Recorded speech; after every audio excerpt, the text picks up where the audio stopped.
रामकृष्ण हरी सर्वांना. सॉरी.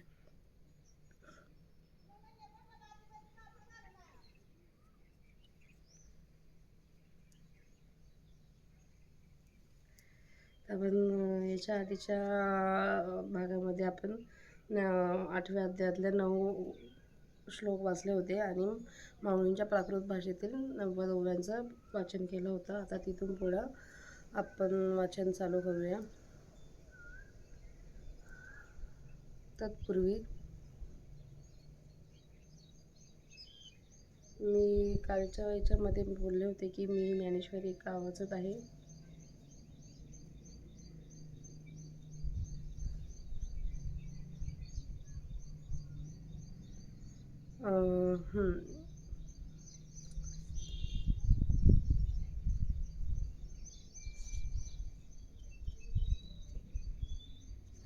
आपण कितीही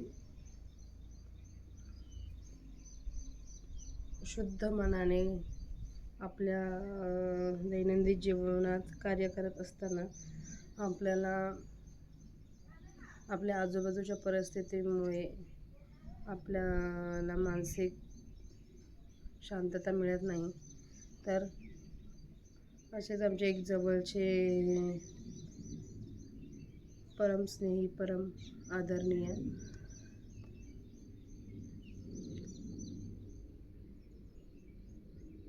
सल्लागार आहेत. त्यांनी मला सांगितलं की तुम्ही वारकरी आहात, मग तुम्ही माऊलींना का वाचत नाही, माऊलींची ज्ञानेश्वरी का वाचत नाही. त्यांनी मला सांगितलं की तुम्ही रोज ज्ञानेश्वरीचं पठण चालू करा. बघा तुमच्या आयुष्यात काहीतरी जे आता तुम्हाला वाटते तसं तुम्हाला काही अनुभवास मिळणार नाही. म्हणून त्यांच्या शब्दाला मान देऊन मी ज्ञानेश्वरीचं वाचन चालू केलं आणि ज्ञानेश्वरी आज 8व्या अध्यायाच्या 9 श्लोकांपर्यंत वाचल्याला तिथून पुढे मी आता वाचत आहे. आणि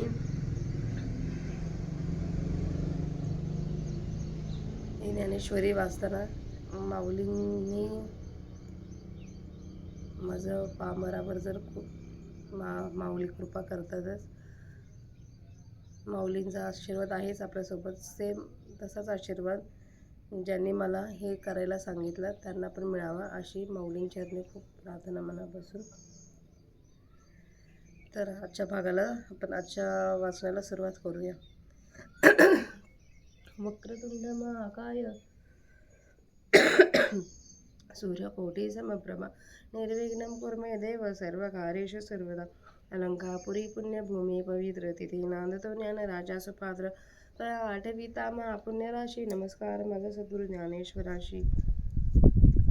प्रयाणकाले मनसाचलेन भक्त्यायुक्तो योगबलेन चैव भरोर्मध्ये प्राणमावेश्य सम्यक् सतं परं पुरुषोमपति दैव्यं.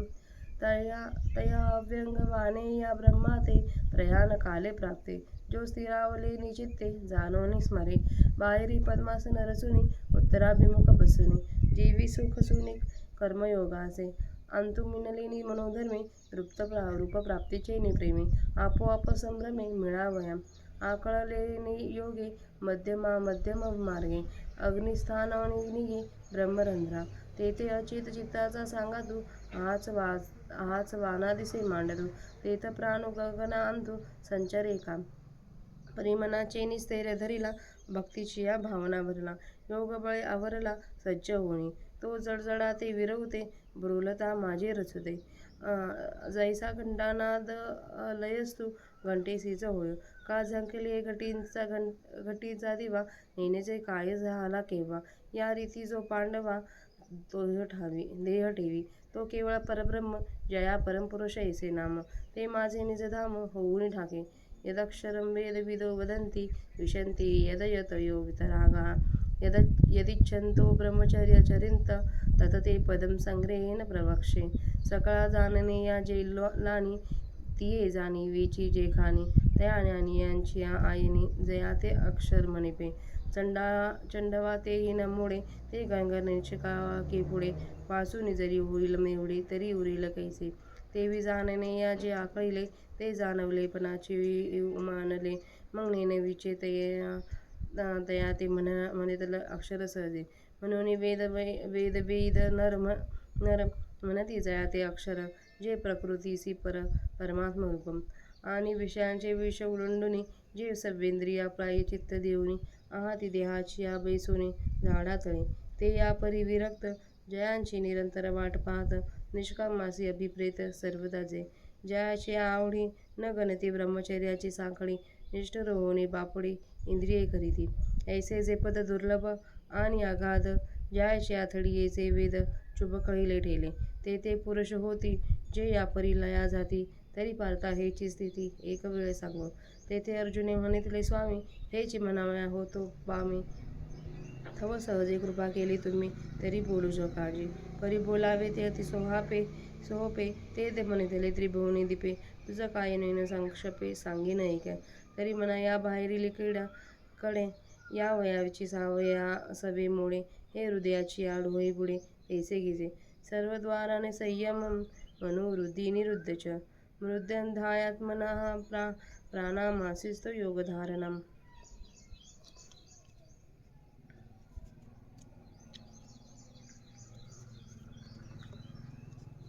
परी हे तरी सघळे, जरी संयमाचे अखंडे, सर्व द्वारे कवाडे कळासती. तरी सहज मन कोंडले, हृदयीची असे लवगले, जैसे करचरणी मोडले परीवरून सांडणे. तैसे चित्त राहिली या पांडवा, प्राणांचा प्रणवचे करावा, मग अनुवृत्ती बंधे आणावा मूर्धन्यवरी. तेथे आकाश मिळे न मिळे, तैसा धरावा धारणा बळे. जब मात्रात्रय मावळे अर्धबिंबी, तवरी तो समीरू निराळी की जे स्थिरू. मग लग्नी जेवी अंकारू, बिंबची विलसी. ओमित्यकाक्षरं ब्रह्म व्यवहारनमामन स्मरन्. यः प्रयाति तज्जेन देहं, स याति परमां गतिम्. तैसे ओम हे स्मरो सरे, आणि तेथेची प्राणुपुरे. मग प्रणवांती उरे पूर्ण धनजे. म्हणून प्रणविक नाम, हे एकाक्षर ब्रह्म, जो माझे स्वरूप परम स्मरत साता. या परी त्याची देहाते, तो त्रिशुद्धी पावे माते. जा पावनया पर्वते, अनेक पावने नाही. तेथ येत अर्जुना जरी विपाये, तुझ्या जीवी ह्यान ऐसे जाये. नाही स्मरण मग होय काय सयावरी अंती. इंद्रियानुघडू पडिलिया, जीविताचे सुख बुडालिया. आत बाहेरी उघाडलिया मृत्यूचिन्हे. ते वेळी बैसावाचे कवने, मग कवन निरोधी करणे. तेथे काया चैनी अंधकरणे, प्रणव स्मरावा. तरी अगायसी आध्वनी, जने थारा देशी हो मनी. पै नित्य सेविला मी निदानी, सेवक होय अनन्यचेता सततम यो. मा स्मरती नित्यशाः, तस्याहं सुलभः पार्थ. नित्ययुक्त सुयोगिनः, मामुपेत्य पुनर्जन्म दुःखालयं शाश्वतं. नाप्नुवन्ति महात्मानः, संससिद्धि परमां गत्याः. जे विषयांसी तिळांजली देऊनी, प्रवृत्तीवरी निगडवाहुनी. माते हृदयेसुनी भोगिताते, परी भोगतिया नारानुका. भेटणे नाही क्षुधाधिका, तेथे चक्षुराधिका कवन पाळू. ऐसे निरंतर एकवटले, जे अंतःकरणी गदसे निकटले. मीची होऊनी आटले उपासिते.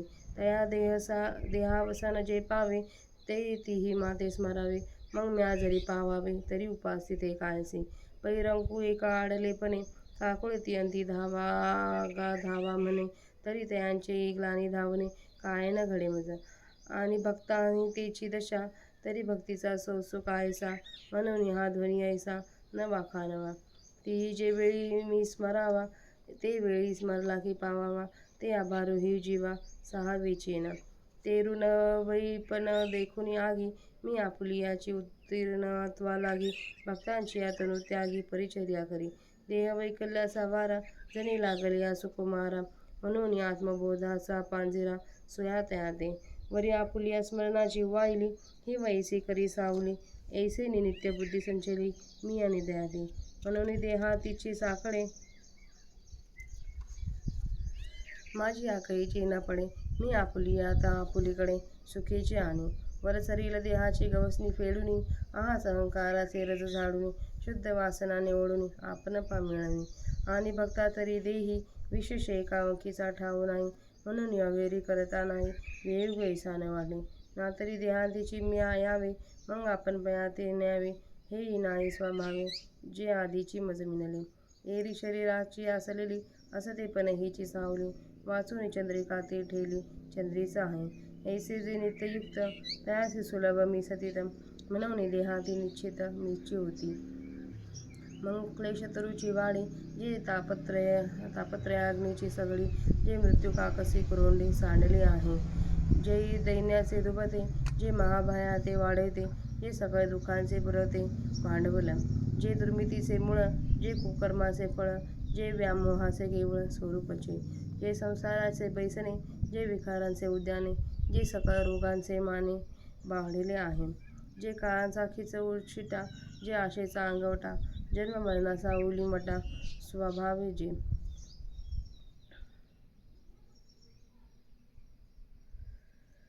जे भुलीचे भरीव, जे विकल्पाचे होतीव, किंबहुना पेव विंच वांझे. जे व्याघ्राचे क्षेत्र, जे पाण्यागणेचे मैत्र, जे विषयाविज्ञानयंत्र सुपूजित. जे लावेचा कळवळा, निवालिया विशोधकाचा गळाळा, जे विश्वासू अंगवळा समवेत शूराचा. जे कोडियाचे खेळ, जे काळसर्पाचे मार्दव, जे गोरीचे स्वभाव गायन जे. जे वैरियाचा पाहुणेरू, जे दुर्जनाचा आदरू, हे असो जे सागरू अनर्थाचा. जे स्वप्नी देखिले स्वप्न, जे मृगजळे साचे नवलेवन, जे धूम्ररजाचे गगन अवतले आहे. ऐसेचे हे शरीर, ते न पवतीचे पुढती नर, जे ओळून ठेले अपार स्वरूप माझे.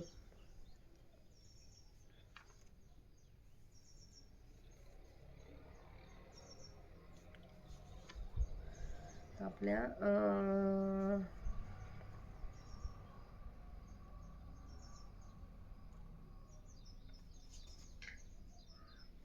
60 ओव्या वाचून झालेल्या आहेत. माऊलींच्या प्राकृत भाषेत 60 ओव्या वाचल्या. आता त्याच्या पुढे त्यांचं मी आता मराठी अर्थ वाचत आहे.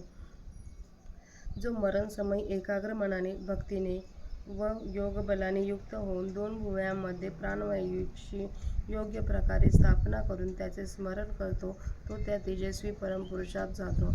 मरणकाळ प्राप्त झाला असताना स्थिर अंतःकरणाने काहीच व्यंग नसलेल्या ब्रह्माला जो जाणून स्मरतो, बाहेर पद्मासन घालून उत्तरेकडे तोंड करून बसून कर्मयोगाच्या आचरणाने प्राप्त झालेल्या समाधानाचे सुख अंतःकरणात साठवून आत मन एकाग्र झाल्याने व आत्मस्वरूप प्राप्तीच्या प्रेमाने आपल्या ठिकाणी आपण समारंभाने मिळण्याकरिता स्वाधीन झालेल्या अष्टांग योगाने सुषुम्ना नाडीच्या मध्यम मार्गाने अग्निस्थानापासून ब्रह्मरंध्रात जाण्यास तो प्राण निघतो.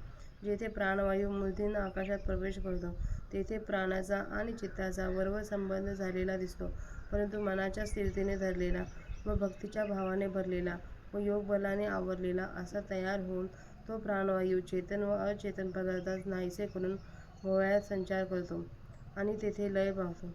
ज्याप्रमाणे घंटेचा नाद घंटेत लय पावतो, अथवा घटाखाली झाकलेला दिवा केव्हा काय झाला विझला हे जसे कळत नाही, त्याप्रमाणे अर्जुना, जो देह ठेवतो, जे केवळ परब्रह्म आहे व ज्याला परपुरुष हे नाव आहे, असे जे माझे खास स्वरूप आहे, ते तो पुरुष होऊन राहतो. जे अविनाशी आहे असे वेदते सांगतात. संसाराच्या इच्छेपासून परांगमुख झालेले विरक्त ज्यामध्ये प्रवेश करतात व जे जाणण्याची इच्छा करणारे ब्रह्मचर्य आचरण करतात, ते ब्रह्मनाकम पद मी तुला संक्षेपाने सांगतो.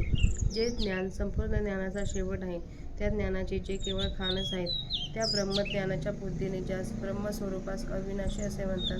प्रचंड वाऱ्यानेही जे नाहीसे होत नाही, ते खरोखर आकाशच होय. नाहीतर ते जर ढग असले तर ते प्रचंड वाऱ्यापुढे कसे टिकते. त्याप्रमाणे ज्ञानाला जे वीज झाले आणि विषय झाल्यामुळेच त्याच्याकडून जे मोजले गेले, ते क्षर होय. नंतर वृत्ती ज्ञानाला जे विषय होत नाही, तर उलट वृत्ती ज्ञानच जेथे लय पावते, त्याला सहजच अक्षर असे म्हटले. म्हणून वेद जाणणारे पुरुष ज्याला अक्षर असे म्हणतात, आणि जे परमात्मा स्वरूप प्रकृती पलीकडेच आहे, आणि जे विषयांचा विषयवत त्याग करून व सर्व इंद्रियांना शुद्ध करून देहरूप झाडाच्या खाली बसलेले आहेत, याप्रमाणे जे विरक्त पुरुष आहेत, ते ज्याची परब्रह्माची नेहमी वाट पाहत असतात, आणि जे निष्काम पुरुषांना अखंड अत्यंत प्रिय आहे, ज्याच्या प्रेमाने ते ब्रह्मचर्यासारख्या कठीण गोष्टी जुमानत नाही, आणि इंद्रियावर कट्टर होऊन त्यांना दीन करतात. असे जे ठिकाण जे मिळावयास कठीण व जाणण्यास कठीण व ज्याच्या अलीकडच्या काठाशीच वेद कटांगळा खात राहिले आहेत, वेदासही जे अगम्य आहे ते परब्रह्म जे पुरुष याप्रमाणे ध्येय ठेवतात ते होतात. तर अर्जुना, हाच प्रकार तुला आणखी एक वेळ सांगतो. त्या प्रसंगी अर्जुन म्हणाला, महाराज, मी हेच विचारण्याच्या बेतात होतो. इतक्यात तुम्ही सहज कृपा केली. तर महाराज, आता सांगावे, परंतु जे सांगाल ते अतिशय सोपे करून सांगा. त्या प्रसंगी त्रैलोक्याचे प्रकाशन करणारे श्रीकृष्ण म्हणाले, आम्ही तुझे मनोगत ओळखत नाही काय? तुला ते थोडक्यात सांगतो, ऐक. तरी या मनाला बाहेर येण्याची जी सवय आहे ती सहज नाहीशी करून ते हृदयाच्या डोहात बुडेल तसे करावे. सर्व इंद्रियांचे नियमन करून हृदयाच्या ठिकाणी मनाचा निरोध करून आणि आपला प्राणवायू मस्तकामध्ये ठेवून योगाचरणामध्ये स्थित होऊन, परंतु जर सर्वेंद्रियाच्या दारात नेहमी निग्रहाची कवाडे लावली तरच हे घडेल. मग ज्याप्रमाणे हातपाय मोडलेला मनुष्य घर सोडित नाही, त्याप्रमाणे मग स्वभावतःच कोंडलेले मन अंतःकरणात स्वस्थ राहील. अर्जुना, तसे चित्त स्थिर झाले असता मग प्राणवायूचा ओंकार करून प्राणाने ओंकाराचे चिंतन केले असता प्राण प्रणवरूप होतो. त्यास मग सुषुम्ना नाडीच्या मार्गात मूर्धन्य आकाशापर्यंत आणावा. तेथे मूर्धन्य आकाशात प्राणवायूचा लय होईल न होईल अशा अर्धवट स्थितीत धारणेच्या जोरावर धरून ठेवावा. जेथपर्यंत आकार, उकार व मकार या तीन मात्रा अर्धमात्रारूप ओंकार बिंदूमध्ये नाहीशा झाल्या नाहीत, तोपर्यंत तो प्राणवायू मूर्धन्य आकाशात निश्चल करावा. मग अर्धबिंबात मात्रात्रयाचे ऐक्य झाले असता ओंकार अर्धमात्रेमध्ये जसा शोभतो, लयास पावतो, तसा तो प्राण मूर्धन्य आकाशात शोभतो, लयास पावतो. ओम या एकाक्षरी ब्रह्माचा उच्चार करीत असता व माझे स्मरण करीत असता तो जो देहाचा त्याग करून जातो, तो अत्यंत श्रेष्ठ अशा गतीला पावतो. तेव्हा ओम हे स्मरण्याचे संपून तेथेच प्राणवायू संपतो. मग ओंकार स्मरण्याचे राहिले की जे पूर्ण परब्रह्म तेच काय ते एक राहते. म्हणून प्रणव हे एक ज्याचे नाम आहे व जे एकाक्षर ब्रह्म आहे ते माझे मुख्य स्वरूप असून त्या स्वरूपाचे स्मरण करीत असताना जो अशा स्थितीतच देहाचा त्याग करतो, तो ज्या ब्रह्मप्राप्तीपलीकडे दुसरी काही एक गोष्ट साध्य करायची नाही त्या माझ्या स्वरूपाला निश्चयाने पावतो. येथे अर्जुना, कदाचित जर तुझ्या मनात असे वाटेल की अंतकाली हे स्मरण करावे हे खरे, परंतु मग अंतकाली हे स्मरण कशाने होणार? कारण इंद्रिय आपापली कामे करण्यास असमर्थ असल्यावर जिवंतपणाचे सुख नाहीसे होऊन आत-बाहेर मरणाची लक्षणे उघड दिसू लागल्यावर मग त्यावेळेस योग साधनेस कोणी बसावे व इंद्रियांचा निग्रह कोणी करावा आणि कोणत्या अंतःकरणाने ओंकाराचे स्मरण करावे? तर बाबा, अशा शंकेला कदाचित तू मनात जागा देशील, तर अशी शंका मनात आणू नकोस. कारण माझे जे नेहमीच सेवा करतात त्या भक्तांच्या मरणकाली मी त्यांचा सेवक होतो. पार्था, जो सतत अनन्यचित्त होऊन नित्य माझे स्मरण करतो त्या माझ्याशी निरंतर एकवटलेल्या योगाला मी सुलभच आहे. ही श्रेष्ठ स्थिती प्राप्त झालेल्या महात्म्यांना मजप्रत आल्यानंतर दुःखाचे आगर असलेल्या व नश्वर असे पुनर्जन्म प्राप्त होत नाही. जे विषयांना तिलांजली देऊन प्रवृत्तीला बेडी घालून निरोधून मला अंतःकरणात साठवून माझ्या स्वरूपाचा अनुभव घेतात, परंतु मला हृदयात घालून कितीही भोग घेतला तरी त्यांचे समाधान होत नसल्यामुळे भूक व तहान इत्यादिकांचा त्यास पत्ता नसतो, तेथे डोळे इत्यादिकांची काय किंमत आहे?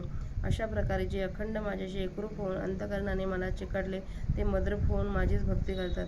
ज्या वेळेला त्यांचा देह पडण्याचा प्रसंग येतो त्या वेळेला त्यांनी माझी आठवण करावी आणि मग जर मी त्यांच्याकडे जावे तर त्यांच्या त्या केलेल्या भक्तीची किंमत काय राहिली?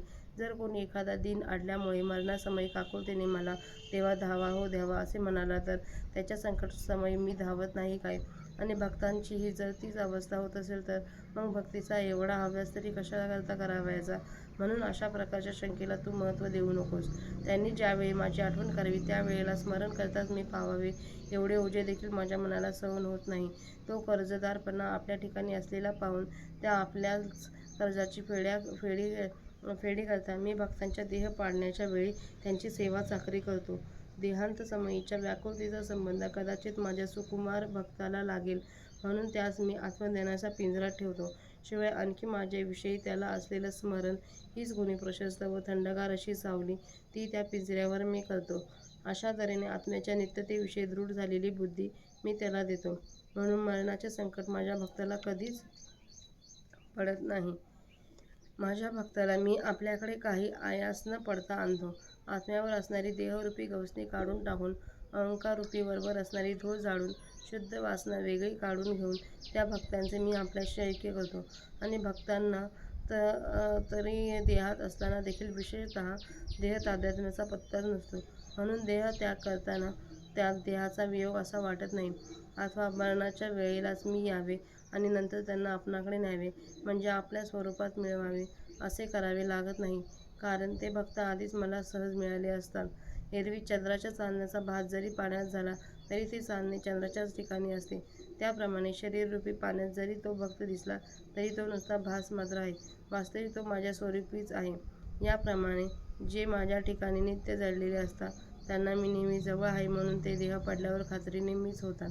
नंतर जे शरीर दुःखरूपी वृक्षांची बाग व अध्यात्मादी 3 तापरूपी विस्ताराची शेगडी व मृत्यूरूपी कावळ्यास उतरवून टाकलेला बळी आहे, जे दैन्य प्रसवणारे आहे, जे मरणाला पोचते व जे सर्व दुःखांचे पुरे भांडवल आहे, जे दृष्ट बुद्धीचे उत्पत्तिस्थान व वाईट क्रियांचे फल आहे, जे केवळ मूर्तिमंत गाढ अविवेकच आहे, जे संसाराची बैठक आहे व जे विकाररूपी झाडांची बाग आहे व जे सर्व रोगांचे वाढलेले ताट आहे, जे मृत्यूचे खाऊन राहिलेले अन्न आहे, जे मूर्तिमंत आशा आहे, जे जन्म व मृत्यूची स्वाभाविक वाहती वाट आहे, जे भ्रमाचे भरलेले व संशयाचे ओतलेले आहे, फार काय सांगावे, जे विंचवाचे पेव आहे, जे शरीर मागाचे वसतिस्थान आहे, जे विषयाच्या स्नेहाप्रमाणे देखाऊ आहे, जे विषयांचा अनुभव आणून देणारे सुपूजित यंत्रच आहे, राक्षसीची देखाऊ कळकळ आहे, जे निवलेल्या विषाचा घूट आहे, जे सावाचे सोंग घेतलेल्या चोराचा मिळवलेला विश्वास आहे, जे रक्तपित्यांचे आलिंगन आहे, जे हटकून मारणाऱ्या सापाचा मूळपणा आहे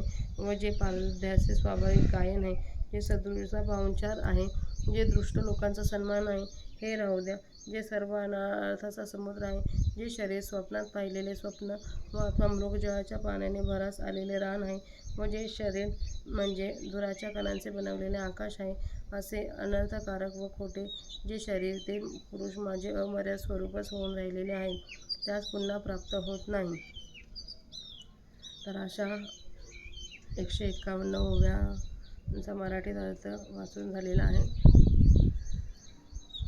रामकृष्ण हरी सर्वांना. थँक्यू.